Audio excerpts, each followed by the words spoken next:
Iniciemos a nossa catequese, em nome do Pai, do Filho, do Espírito Santo. Amém. 14º Encontro, Sacramentos do Serviço, Missão, Ordem e Matrimônio. Então já vamos direto ao ponto, né, pessoal? Vamos lá, já com atividade aberta, né, que é muito mais fácil, né, mais economia de tempo para vocês, né, fazer a atividade já assistindo o vídeo, né? Então vamos lá. Na primeira pergunta, por que esses sacramentos são chamados de sacramentos de serviço? Vamos lá. Escrevam. São sacramentos para a nossa vida adulta. Tem a ver com a vocação.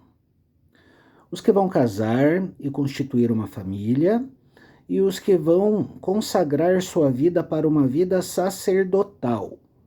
Beleza? A resposta da atividade é essa. Explicando. Sacramentos do serviço. Serviço. O que lembra serviço? Obrigação, trabalho. De uma forma mais leve, né? Podemos chamar de vocação.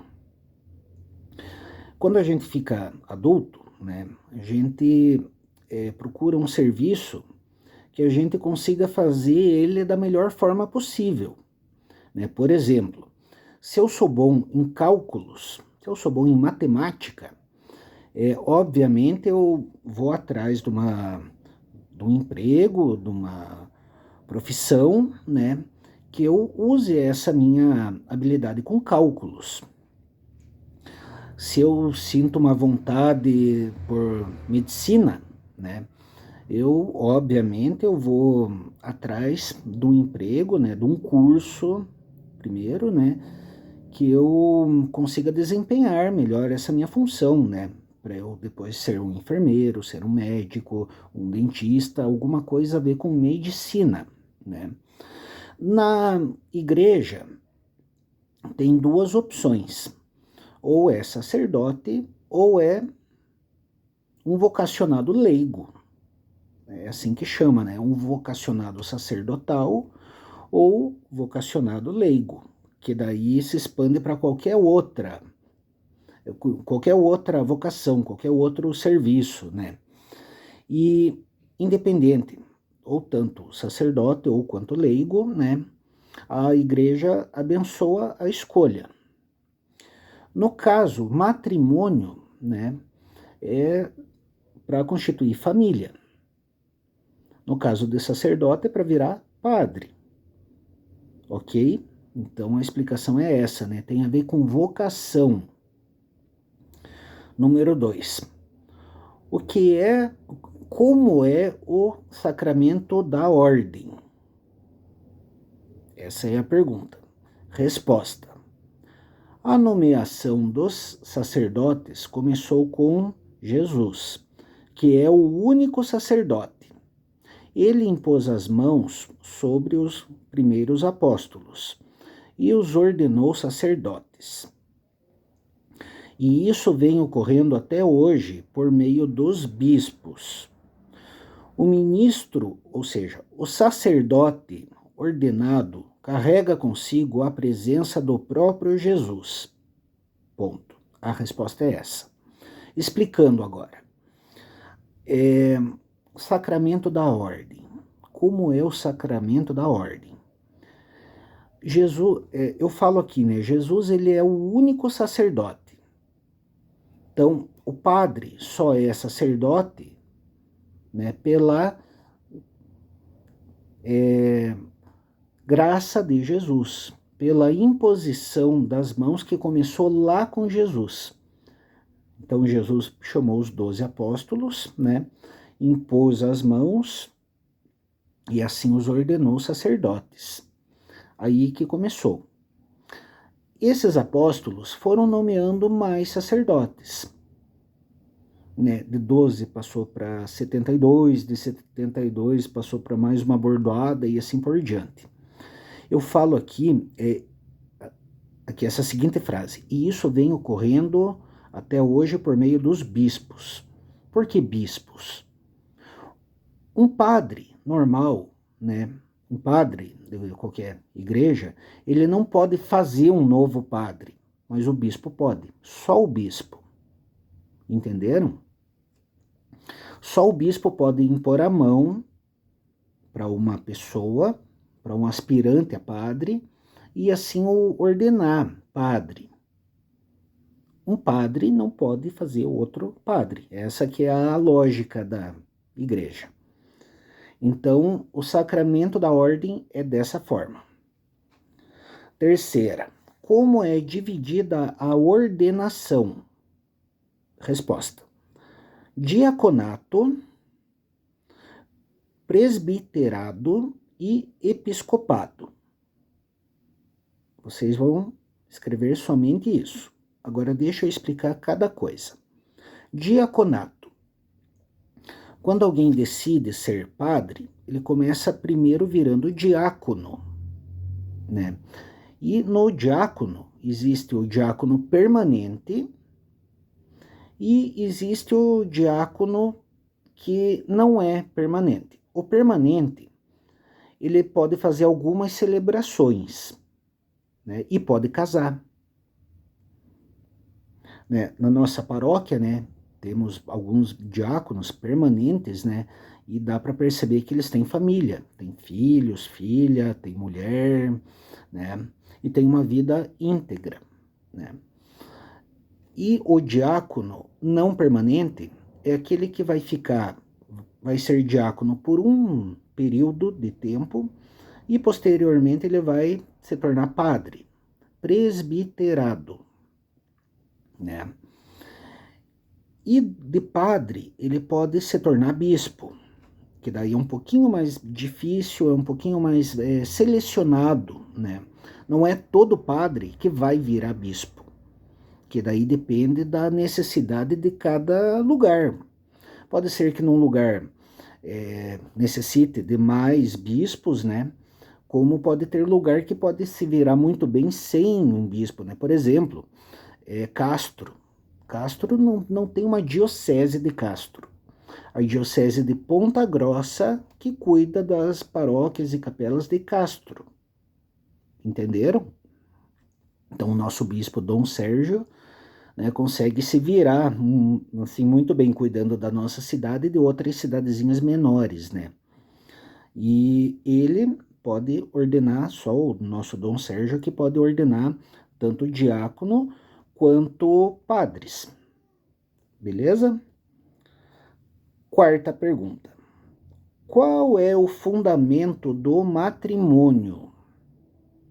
Resposta: constituir uma vida familiar abençoada e unida por Deus. Jesus disse: homem nenhum desune o que Deus uniu. Ponto. O fundamento do matrimônio. Eu não quero ser padre, né? Portanto, eu quero constituir uma família. Logicamente, né? Vendo de uma forma simples, né? A gente tem o livre-arbítrio para não constituir família. Ser solteiro, solteira, né? Mas se eu decido constituir uma família, não é só eu pegar uma mulher, né? Vamos supor, no meu caso, se eu fosse solteiro, né? Eu pegar uma mulher e ficar morando junto com ela. Isso é pecado, tá? Então, a partir do momento que eu decido me juntar com alguém, né, viver junto com alguém, né, aí já é, assim, montar família, fazer uma família, pai, mãe e filhos. A partir do momento que eu me decido juntar, né, me ajuntar com alguém, né, que nem dizem, eu preciso também ter uma união com Deus. Essa união com Deus é o amor. Né? Deus não quer um desamor, não quer uma obrigação. Ele quer amor. Ele quer nos dar amor e quer que a gente nos ame. Não foi isso que Jesus falou, né? Amai-vos uns aos outros como eu vos amei. Né? Então, o fundamento do matrimônio está no amor. Né? Um homem e uma mulher, quando se unem, né, tem que ter o amor. Se não existir amor, a desunião é fácil acontecer. Né? E tá, o homem e a mulher se unem no amor, por que não um amor abençoado por Deus? Deixar o amor de Deus entrar na família. Né? A ideia do matrimônio é essa. Está unido tanto o homem unido com a mulher com o homem e os dois unidos com Deus. Ok? O fundamento é esse. Eu coloquei aqui, né? Jesus disse, homem nenhum desune o que Deus uniu. Por quê? A partir do momento que ocorre o matrimônio, né, o casamento, o padre abençoando as alianças, né, a lembrança do casamento, a certidão da igreja do casamento, homem nenhum desune. O que significa isso? No casamento, vocês já devem ter ouvido falar, né? O padre falando, né? Até que a morte os separe. A única coisa que pode separar um casamento é a morte. Ah, mas não sei quem lá, meu pai e minha mãe se separaram, no civil o documento está tudo certo, o documento no papel, no civil, em qualquer outro lugar. De repente pode ser até na igreja mesmo.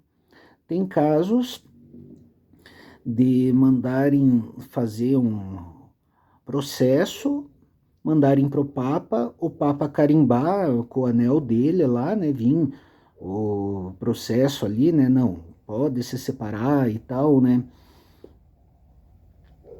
mas na verdade ele não vai estar separado, porque Jesus disse exatamente isso, homem nenhum pode desunir aquilo que Deus une. No casamento tem a união de Deus, tem a bênção de Deus.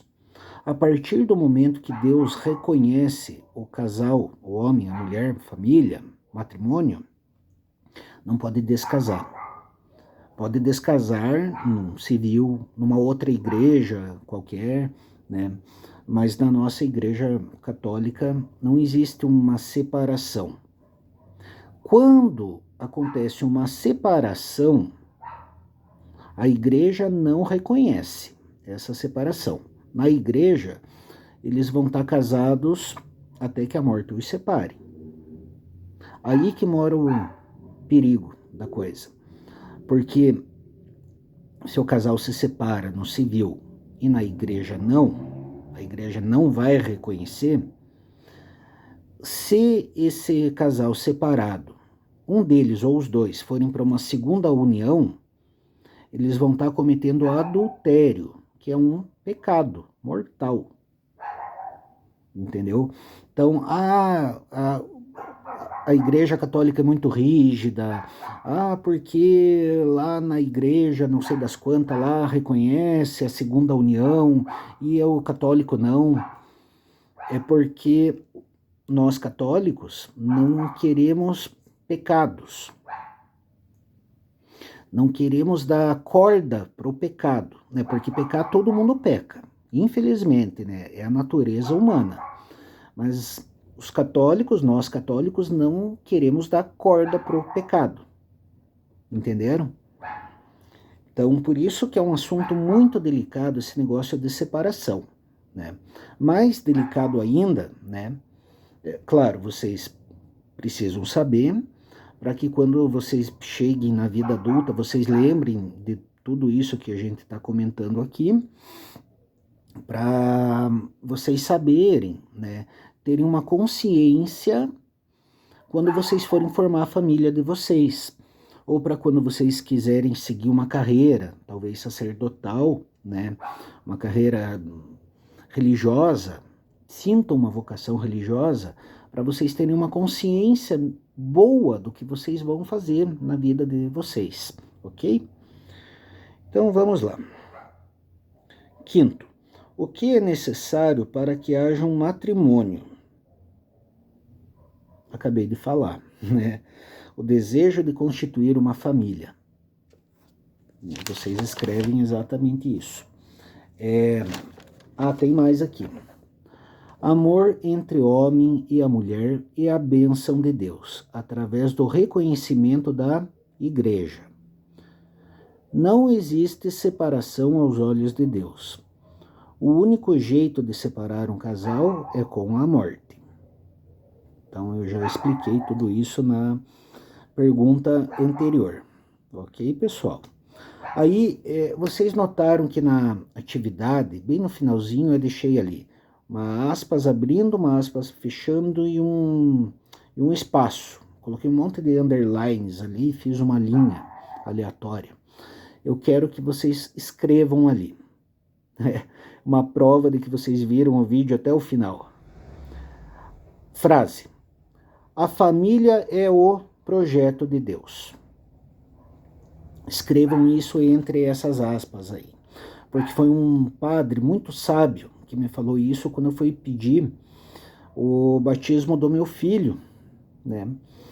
Que na entrevista, né, muito papo, muita conversa, ele me veio com essa frase, né? O padre Abraão Becher, né?